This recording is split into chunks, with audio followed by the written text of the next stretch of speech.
Ayun, alas 9 na ng gabi at pauwi na ako kasi nagsinda ko ng parcel sa kaibigan ko sa Family Mart. Hindi sa 7-Eleven kasi Family Mart yung kanyang resibo. So ayun, yung nag-assist sa akin, may kapansanan siya, nagsasalita siya mag-isa, tapos para siya lagi nag-hatching habang nagsasalita. Tapos nung una, akala ko ganun talaga ay nag-ano siya, nagjo-joke or ganun pala talaga siya kahit sa ibang mga kausap niya. Mabait naman siya.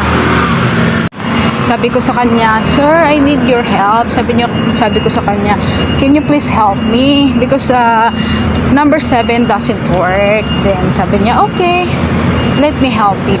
Ang galing niya rin mag-English. Tapos nakakabilib siya kasi mabait siya. Yun nga lang, natatakot ako nung una. Ayoko sa kanyang lumapit.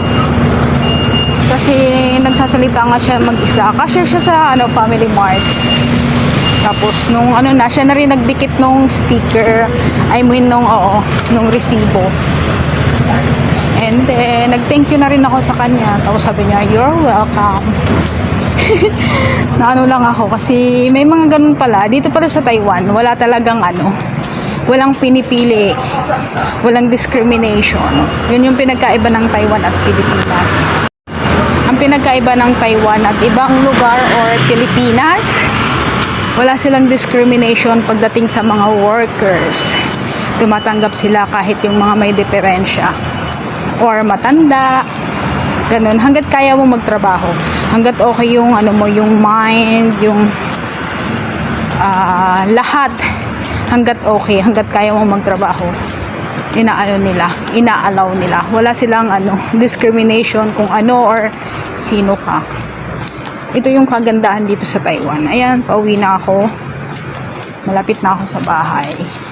Wala lang, natutuwa lang ako na ganun sila kababait.